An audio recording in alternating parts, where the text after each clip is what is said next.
계속해서 우리가 요한복음 말씀을 우리가 계속해서 공부하고 있습니다.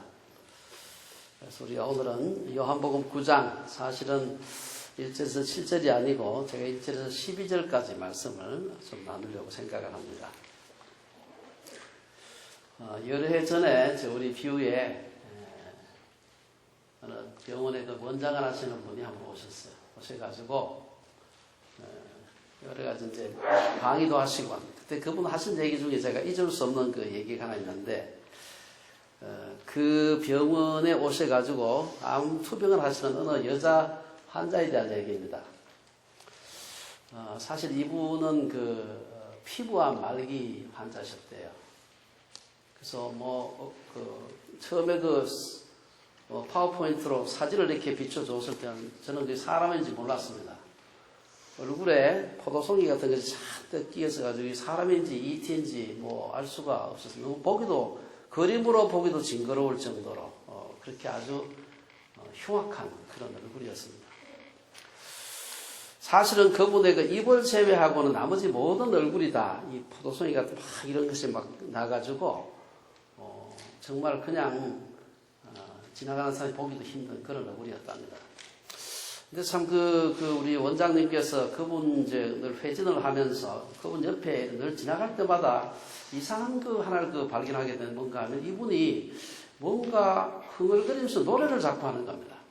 그래서 저분이 지금 저런 형편에 무슨 노래를 하시나 지나치다가 한 번은 조금 가까이 가서 무슨 노래를 하시나 들어보셨답니다.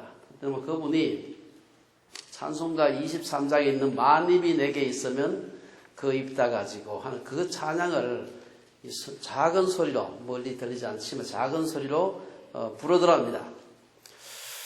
그 찬송을 들으면서 이분이 굉장히 아주 많이 도전을 받았대요. 그분에게 있어서 저렇게 징그러운 암인데도 저분의 입을 막을 수가 없구나. 아마 저분의 입까지 암이 다 덮어가지고 말조차 할 수 없을 때는 아마 마음으로 그 노래를 부르지 않을까. 나중에 보니까 그분은 어느 교회 권사님이었는데 그로부터 오래지 않아서 그분은 세상을 떠났다고 합니다. 저는 그 얘기를 참 오래전에 들은 얘기인데 제가 참 잊을 수 없는 그런 얘기입니다. 우리가 병을 가지고 있다 혹은 장애를 가지고 있다고 하는 것은 그걸 감사의 조건으로 생각하기가 굉장히 어렵습니다. 근데 우리가 주변에 보면 드물게 하나님께서 이 장애를 향하신 뜻을 가지고 우리에게 주신 게 아닌가 생각하는 분들이 가끔 있습니다. 그래서 오늘 우리가 그 얘기를 좀 함께 나누려고 하는데요. 오늘 1절에 보면은 예수님께서 길을 가시다가 날 때부터 맹인된, 옛날에 보면 소경된, 이렇게 맹인된 사람을 보셨다. 사실 이 세상에 어디를 가나, 한국도 여기도 어디를 가나 장애인은 항상 있습니다. 어디나 다. 마치 가난한 자가 항상 우리와 함께 있는 것처럼 장애인도 항상 함께 우리와 있는 것이죠. 이 장애를 가진 사람을 볼 때 그들에 대한 보통 주변 사람들의 반응은 어떤 의미에서 그 문화의 척도를 나타낸다고 볼 수가 있습니다.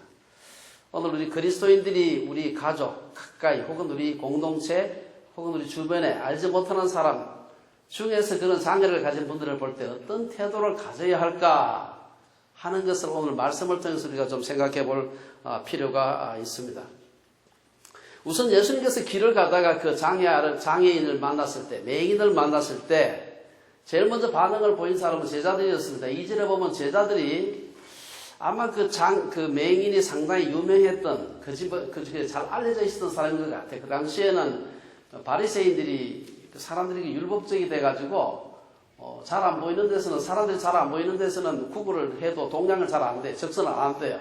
그래서 사람들이 잘 보이는 데 있어야 사람들이 이게 적선을 하기 때문에 대개 성전에 올라가는 길이나 큰 길가 이런 데서만 구걸을 했다. 그러니까 상당히 한 곳에 오래 앉아가지고 그렇게 구걸을 하다 보면은 사람들에게 많이 알려졌겠죠. 거기에 어디 항상 가만 앉아가지고 구걸을 한 사람이 맹인이 있다. 상당히 잘 알려져 있던 그런 사람이고, 그러다 보니까 이 사람이 아마 제자들이 신상 털기를 안 해도 아마 이 사람이 날 때부터 소경된, 나중에 사고라든지 질병으로 나중에 후천적으로 소경이 된 것이 아니고 날 때부터 이미 소경된다는 것을 된 사람이라는 걸 이미 알고 있었다는 거예요.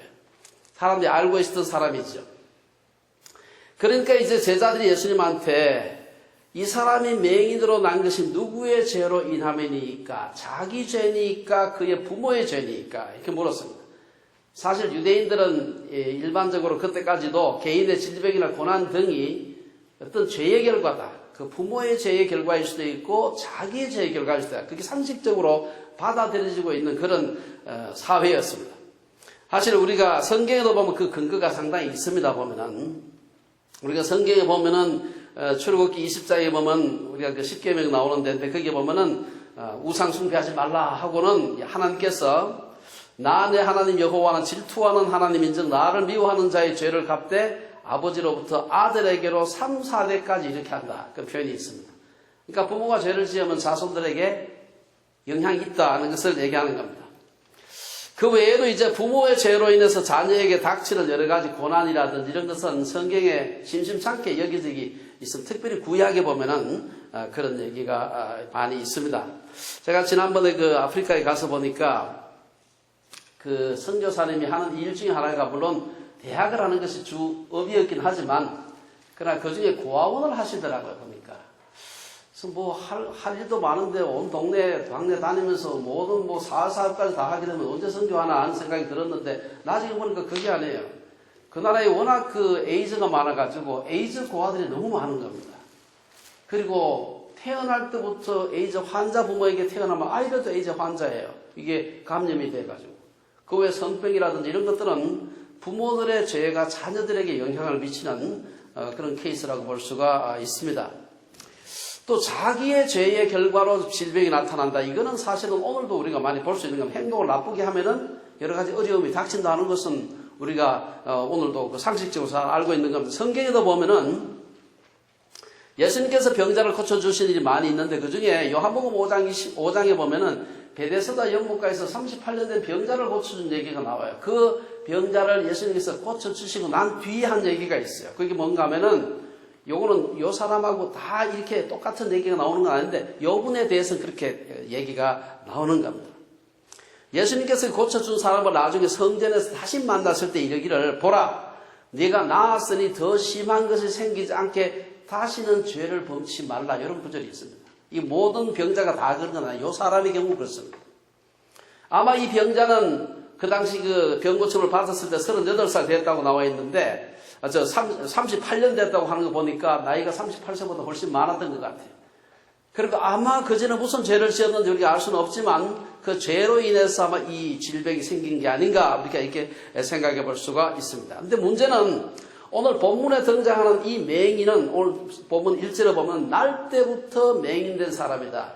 날 때부터니까 엄마 뱃속에서부터 날 때부터 그랬으니까 나가지고 무슨 죄를 지을 틈은 없었을 겁니다.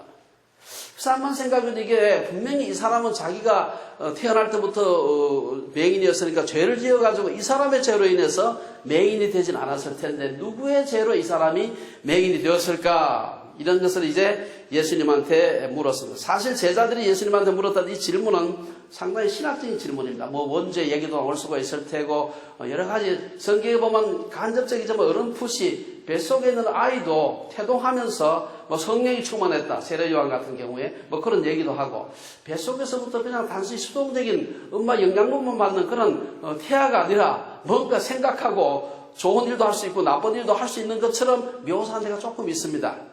그래서 그걸 가지고서 태어나기 전에도 뭐 죄를 지을 수 있다 이렇게 얘기하는 신학자도 있는데 그건 뭐 확실하진 않습니다. 어쨌든 예수님께 그 질문을 했을 때 바로 예수님께서 거기 대답을 하시는데 3절 이하에서 보면 그 얘기를 그 대답을 하고 계세요. 예수님께서 제자들에게 이 사람이나 그 부모의 죄로 인한 것이 아니라 그에게서 하나님이 하시는 일을 나타내고자 하심이라.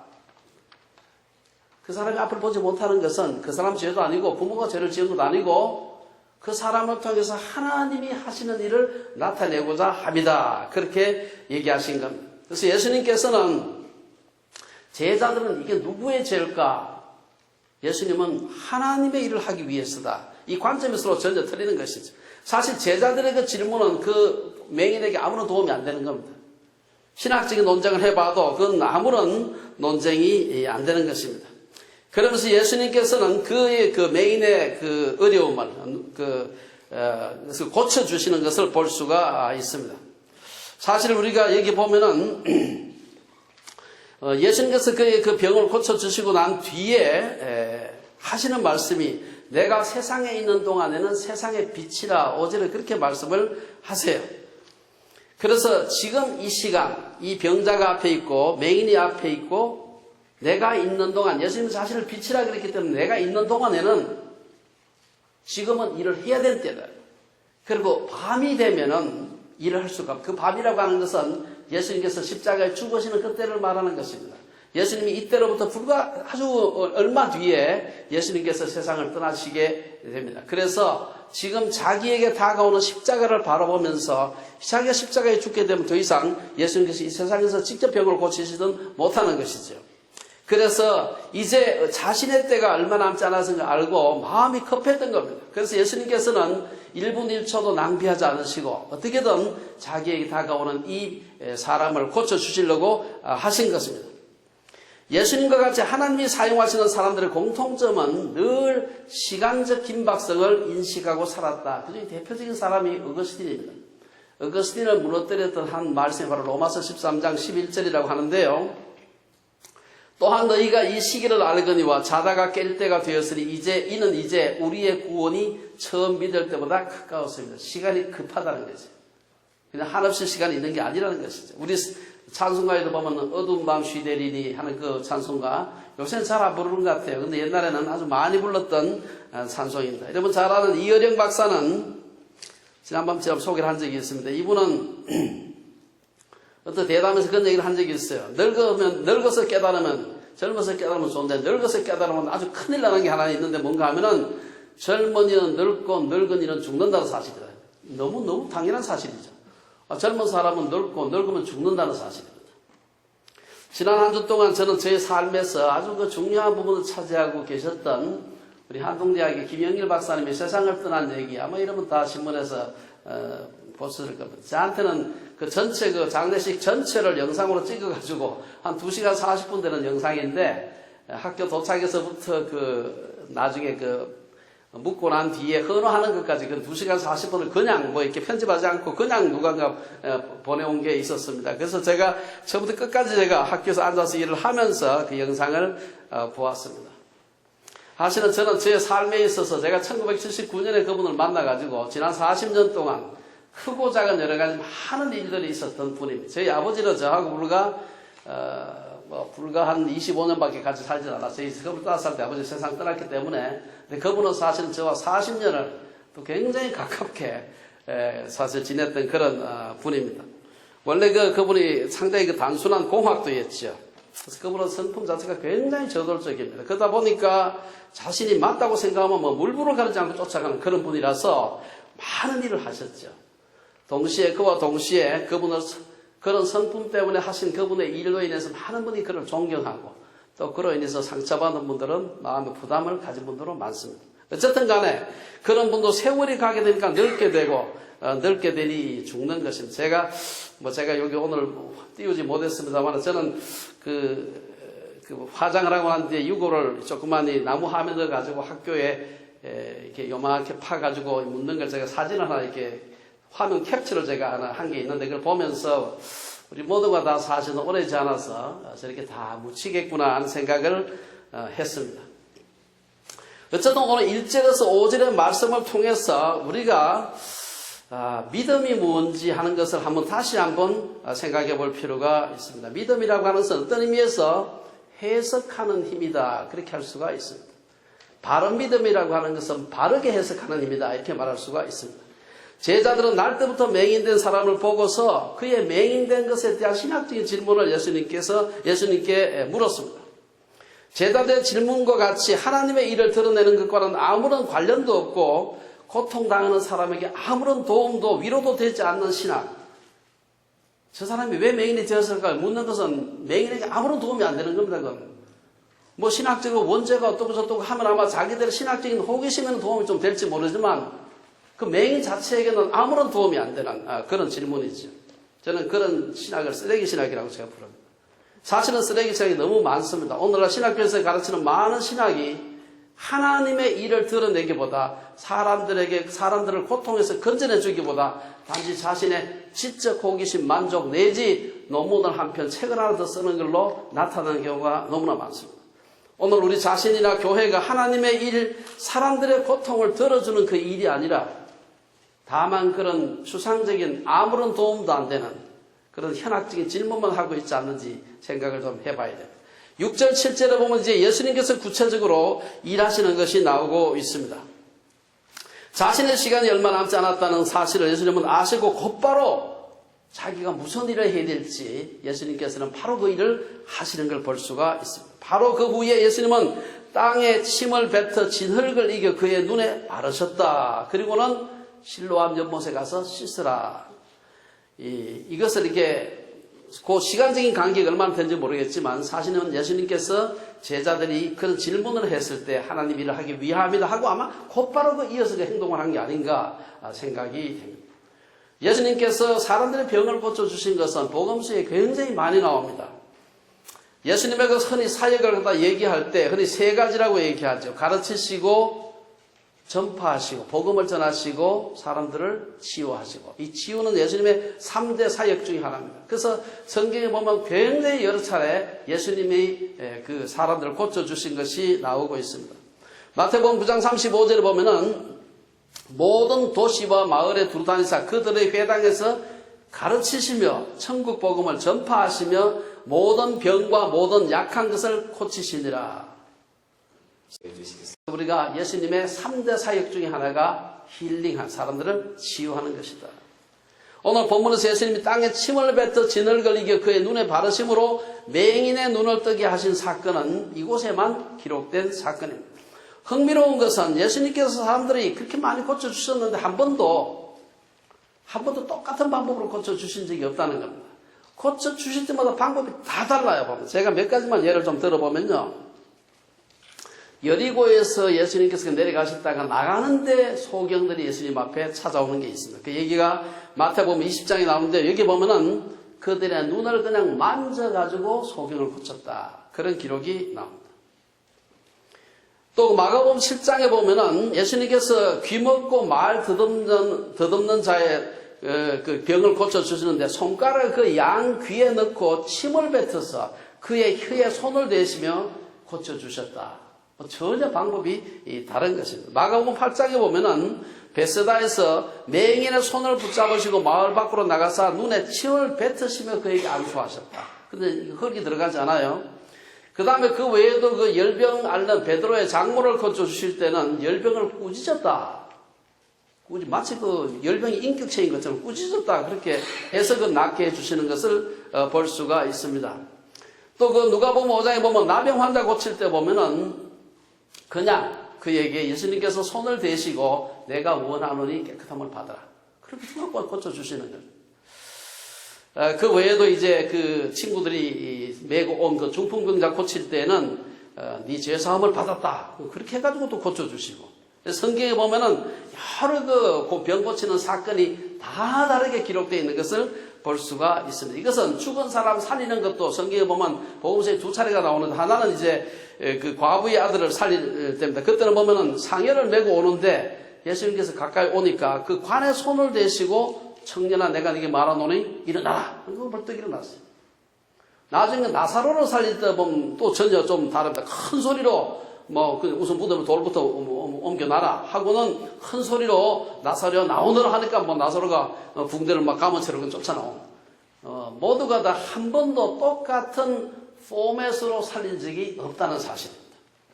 예수님께서 병자들을 고쳐주신 이런 사건들은 우리에게 몇 가지 교훈을 주고 있는데, 첫째는 장애자를 향한 예수님의 돌보심이 인격적이라는 사실입니다. 예수님께서 어떤 병을 고치기 위해서, 예를 들어서 감기 고칠 때는 요런 포맷, 무슨 중풍 고칠 때는 요런 포맷, 거기 딱 정해져 있었으면 사람들은 예수님의 인격 혹은 고침을 받는 사람의 인격에 집중하지 않고 주문으로 생각할 겁니다. 하나님은 인격적인 분이기 때문에 우리들의 기계적인 주문을 따라서 움직이는 분이 아니라는 것이죠. 예수님께서 늘 다른 방법으로 고쳐주신 것은 고침을 받는 사람이 인격적인 존재이기 때문에 그에 맞는 방법을 사용하셨다는 것입니다. 하나님은 주권적인 분이기 때문에 무당이 부르면 오지 않을 수 없는 무속적인 신들과는 다른 분이라는 사실입니다. 그래서 뭐 여러분 그 애들 동화책에도 나오잖아요. 무슨 주문을 막 하면 귀신이 나오고 그 주문을 산다고 틀리면 안 나와요. 그 다음에는 그 주문을 내기만 하면 귀신은 안 올 수가 없어요. 사람의 그 말 혹은 어떤 폼에서 따라서 오지 않을 수 없는 그런 기계적인 신이 아니라 하나님께서는 인격적인 분이시다. 둘째, 예수님의 치유는 개인적이라는 사실입니다. 누가복음 4장에서 의사 누가는 예수님의 병 고침을 이렇게 기록하고 있습니다. 해질적에 각색 병으로 앓는 자 있는 사람들이 다 병인을 데리고 나오면 예수께서 그 다음에 일일이 그 위에 손을 얹어서 고치시니, 일일이 한꺼번에 쫙 펴서 고치지 않고 일일이 다 했다. 얼마나 많이 나왔겠습니까? 시간도 많이 걸렸을 것 같아요. 일일이 다 하셨다. 아마 고치실 때 기도 내용도 다 다르지 않았을까. 여기서 우리는 일일이 그 위에 손을 손을 얹어서 고치시니 우리가 주의해야 됩니다. 하나님의 관심은 사람이 많다고 인플레가 되지 않는다는 사실. 지구에 76억의 사람들이 살고 있지만 마치 나 혼자 살고 있는 것처럼 하나님은 우리 각자에게 개인적인 관심을 갖고 계신다는 사실. 그리고 우리 구원도 개인적입니다. 세 번째, 하나님은 자연의 하나님이실 뿐 아니라 초자연의 하나님이라는 사실이에요. 어떤 사람은 예수님의 침 속에 혹은 흙 속에 예수님의 침을 빼서 이긴 흙 속에 무슨 치료할 수 있는 무슨 물질이 있었을 것이다. 어떤 사람은 실로암 물 속에 무슨 병을 고칠 수 있는 혹은 나병 혹은 이런 눈병을 고칠 수 있는 뭔가 있었지 않겠느냐.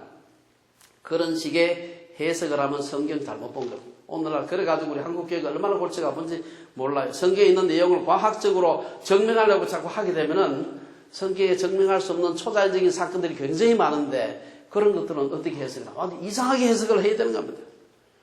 또 어떤 사람들은 좀 똑똑하다고 하는 사람들 중에는 성경에 등장하는 많은 기적들을 받아들이지 못하는 사람들이 있어요. 주로 신학자들 중에 그런 사람들이 많습니다. 이스라엘 백성이 홍해를 걷는 것이 아니라 갈대바다를 걷는다고 주장하는 사람이 있어요. 왜냐하면 홍해가 레드시인데 갈대바다는 리드시거든요. 그래가지고 실제로 갈라진 것이 이스라엘 백성들이 그 갈대바다 그냥 물만 약간 있는 저벅저벅하면서 건너갔다. 그럼 그 다음에 그 애국 그 마병들이 와서 빠져 죽으면 어디 빠져 죽었습니까? 해석이 안 되죠, 그거는. 예수님께서 한밤에 막 그 풍랑이는 바다 위로 걸어오셨다. 어떤 사람은 그 수상스키 탔다고 주장하는 사람도 있어요. 정신없는 사람들이죠. 왜 그럴까? 왜 그런 이상한 생각을 할까? 이는 하나님이 자기가 생각하는 대로 하나님이 움직여야 한다고 생각하는 그런 교만한 생각 때문에 그렇습니다. 하나님이 대부분 자신이 제정하신 자연의 법칙을 따라 하나님은 움직이시는 분입니다. 거의 99% 이상은 하나님께서 자기가 제정하신 하나님의 그 자연의 법칙을 따라서 움직이시는 분이에요.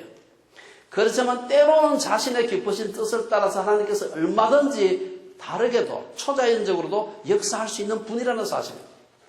7절에서 예수님은 병인에게 실로암 연못에 가서 씻으라. 예수님께서 말씀하시니 그 사람은 눈 감은 채로 갔으니까 누가 자기한테 했는지 예수님이라는 건 알았지만 그분의 얼굴은 모르는 겁니다. 모르는 채로 가서 씻어가지고 나았다.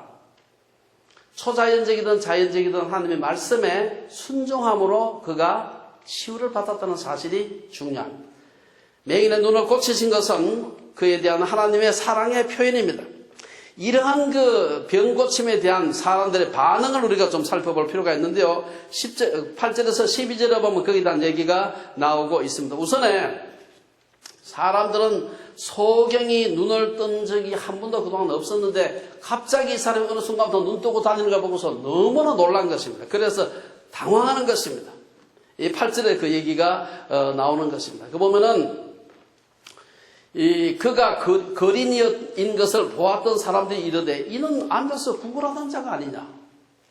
어떻게 저 사람이 눈을 떴느냐는 것이죠.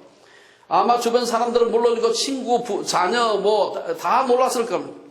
이들은 이 놀란 것으로서 그쳤습니다.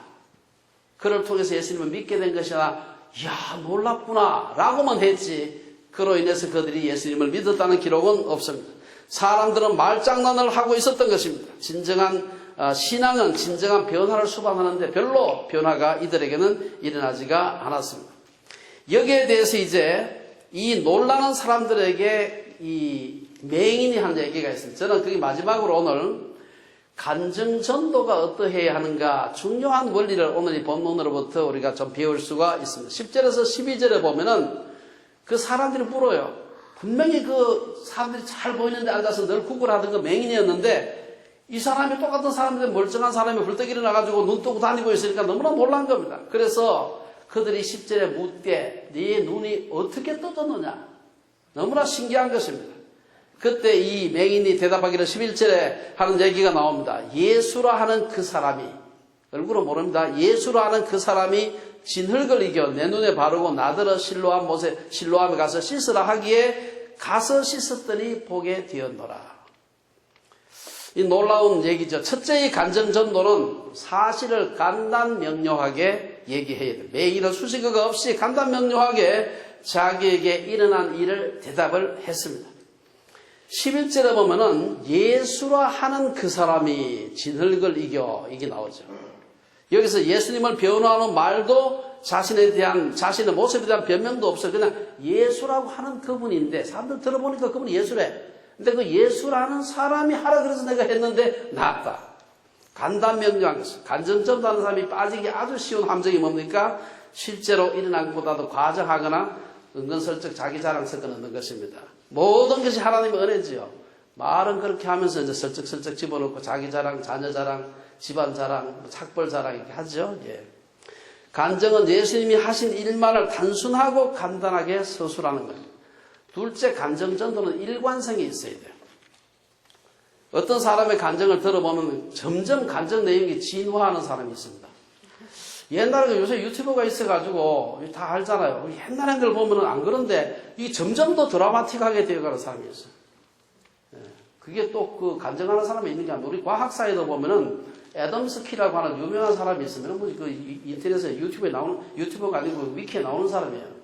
이 사람이 자기가 여러분 그 남부 캘리포니아에 가면 팔로마산 천문대라고 한때 세계에서 제일 컸던 지금은 이제 뭐보다 더 큰 것도 있지만 컸던 천문대가 있습니다. 팔로마산 산 꼭대기 있는데 팔로마산 꼭대기 있어요. 근데 그 팔로마산에 그 올라가는 길이 있어요. 저도 쭉 올라가면 중간쯤 되는데 얼마나 천문학에 관심 있는 사람이 천문학자도 오지만 일반 사람들이 그게 구경하러 많이 와요. 저도 이제 가봤고 그 중간쯤 천문학에 관심 있는 사람들을 놓고서 중간쯤 가가지고 그 햄버거 가게를 열었습니다.